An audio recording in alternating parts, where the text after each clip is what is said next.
ده كان ميعاد جرعة فيتامين دي، لان احنا ما عندناش الشمس بقالنا فترة طويلة جدا. السلام عليكم ورحمة الله وبركاته، ازيكم عاملين ايه؟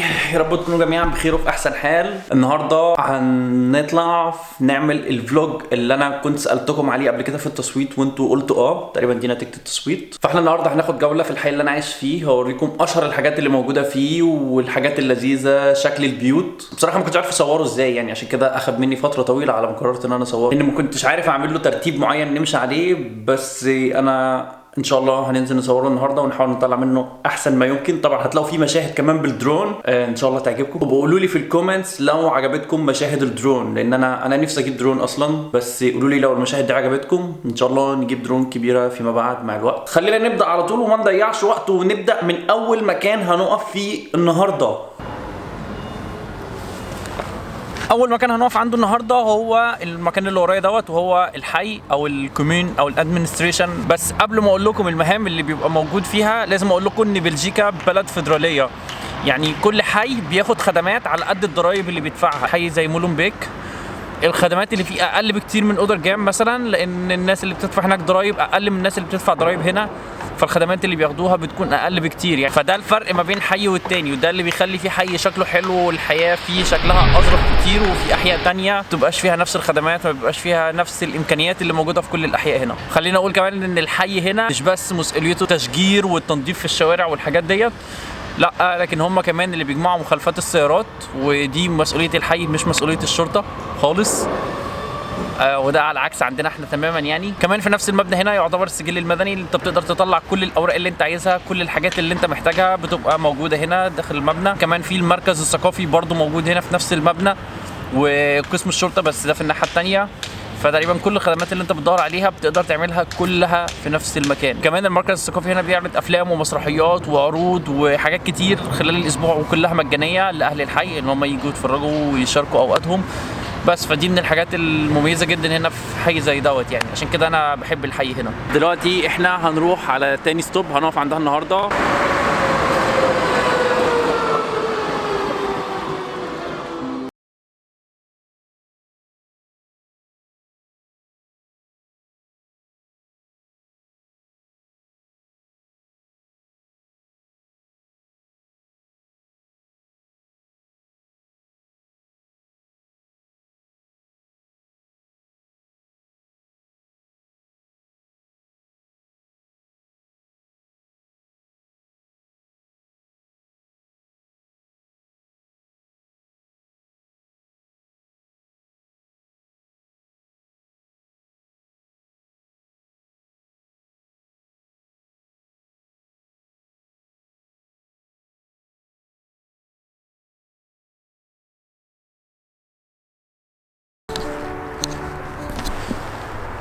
تاني مكان معانا النهارده، وهو مكان يعتبر فاميليار للناس اللي بتتابعني من فتره، وهي البارك.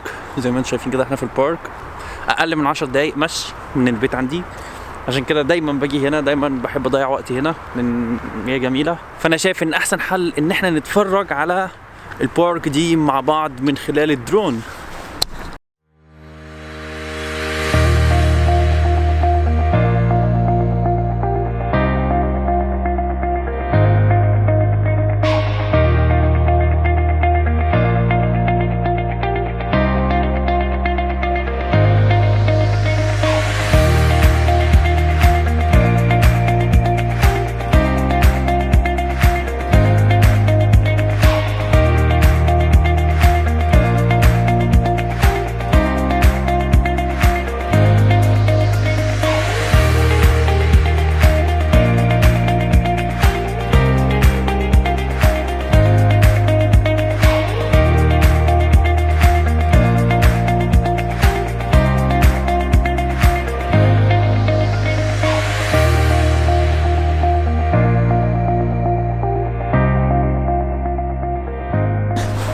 عارفين ده ايه اللي ورايا ده؟ ده الظرف ده بتاع ايه؟ عشان لو انت واخد الكلب بتاعك وبتتمشى هنا في البارك، والكلب بتاعك عمل عشان لو الفانز بتوعي يعني ناس رقيقه، عمل كاكا يعني في الشارع، حط فيها النمبر 2 اللي هو عملها، وتروح تحطها في الزباله ومش تسيبها مرميه في الشارع والناس تدوس عليها. نو كومنت. الكوبري اللي ورايا ده كوبري بيربط ما بين الحي اللي احنا فيه والحي اللي قبلنا والحي اللي بعدنا، لكن احنا مش جايين عشان نشوف الكوبري ده لان احنا اوريدي شفناه، لان انتوا اوريدي شفتوه في الايام اللي انا كنت بصور فيها اثناء ما انا بجري. احنا النهارده جايين عشان نشوف الشارع ده. ده اطول شارع في الحي بتاعنا، وده الشارع اللي بيربط الحي كله ببعضه، وده اسمه شوسيه دو وافر. الشارع هنا يعتبر هو اطول شارع، وهو اللي فيه كل الخدمات اللي انت بتدور عليها في اي مكان. وبعد ما نخلص هنا هنمشي في الشوارع الداخليه عشان نشوف البيوت اللي في الشوارع الداخليه شكلها عامل ازاي، لان هي جميله جدا بصراحه. دي تبقى المدرسه اللي انا كنت بدرس فيها فرنساوي. ودي المدرسه بتاعت الحي، دي مش مدرسه خاصه. وهنا كل حي فيه مدرسه عشان تعلم الاجانب اللي عايشين جوه الحي لغات مختلفه، او تعلم الناس اللي هي من هنا اللي هم مش اجانب البلجيك. يعني لو واحد بيتكلم فرنساوي وعايز يتعلم هولندي، واحد عايز يتعلم اي لغه ثانيه، لان موجود حوالي فصول لحوالي 6 لغات مختلفين، بيدوا دروس كمبيوتر وحاجات زي كده عشان يعني يعلموا الناس، فشيء عظيم جدا. يعني النوع ده من المحلات اسمه الباكي اللي هو يعني اختصار باكستاني يعني. دي المحلات اللي بتبقى فاتحه بالليل وفي ايام الاجازات الرسميه، دي المحلات اللي بتبقى موجوده، لان المحلات هنا بتقفل الساعه 6. فبعد الساعه 6 لو انت عايز تشتري حاجه لازم تيجي على المحلات ديت عشان تشتري منهم.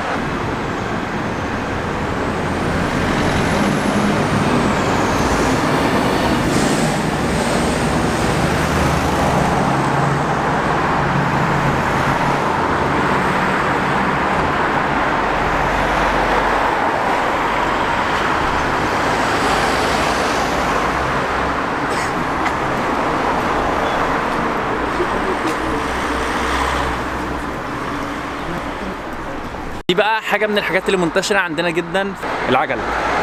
انت هنا بيبقى معاك اشتراك، بياخدوا منك تامين حوالي 150 يورو، وبيبقى معاك اشتراك. بتيجي هنا تعمل انلوك للعجله، تاخد اي عجله انت عايزها وبتسيبها في الناحيه الثانيه في اي مكان في ستوب زي كده. بيبقى معاك اشتراك، تيجي بتعمل هنا انلوك، تاخد العجله وبتمشي.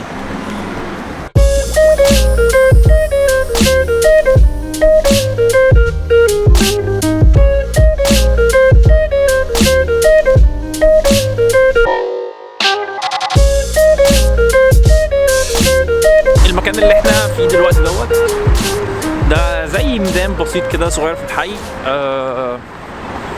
بس يعتبر سنتر بيربط الحي. من الحاجات الظريفه جدا اللي اكتشفتها اول ما جيت هنا هو ان المباني ليها اسامي زي كده، مثلا اهو اسمه ريزيدون شان دوازو، مبنى العصفوره اللي بتغني. المبنى اللي بعديه ده، فكل مبنى او كل مبنى زي كده هو بيبقى اقصى حتى تقريبا 5 ادوار هنا اقصى حاجه يعني. بس احنا دلوقتي بدأنا نخش في الشوارع الجانبيه عشان نشوف الشوارع الجانبيه شكلها عامل ازاي والبيوت فيها شكلها عامل ازاي، لان ما فيهاش مباني كتير خالص تقريبا، ما فيهاش مباني تقريبا اصلا، وكلها عباره عن بيوت. المباني دي بتبقى في الشوارع الخارجيه بس، الشوارع الكبيره. طبعا هنا بقى الشوارع الداخليه دي كلها زي ما انتم شايفين كده هاديه، ما فيهاش دوشه، ما فيهاش اي حاجه. البيوت فيها شكلها مختلف خالص بقى. بصوا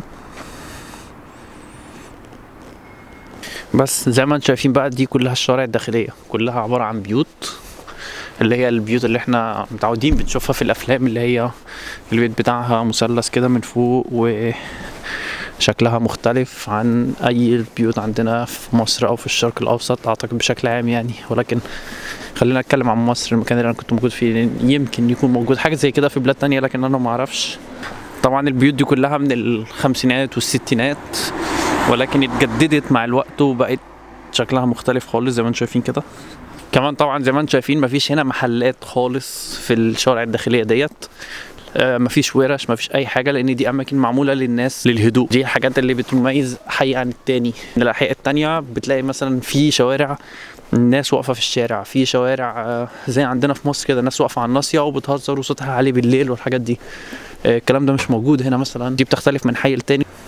طبعا فوق الكلام ده كله ان انت ليك الحق ان انت تطلب البوليس للجيران بتوعك لو هم عاملين دوشه من بعد الساعه 10. فطبعا دي حاجه كويسه بصراحه يعني. تقدر تنام، تقدر تصحى، مفيش مشاكل، محدش يزعجك، محدش يعمل لك دوشه. لو ابنك بيذاكر بيمتحن الحاجات دي. بس بكده يبقى الفلوج ده انتهى، وخلونا هنوقف هنا دلوقتي. للاسف الفلوج ده اخد مني وقت طويل عشان اجهزه، لان ما كنتش عارف اصوره ازاي، ما كنتش لاقي له فكره خالص باي شكل من الاشكال. بس اديني عملته. شكرا ليكم، شكرا ان انتوا تتفرجوا لحد دلوقتي. طبعا ما تنساش لو عجبك الفيديو تدوس لايك وتعمل شير وسبسكرايب لو انت مش مشترك في القناه، ولو انت مشترك انزل تحت فعل الجرس. اشوفكم الفلوج الجاي ان شاء الله. السلام عليكم.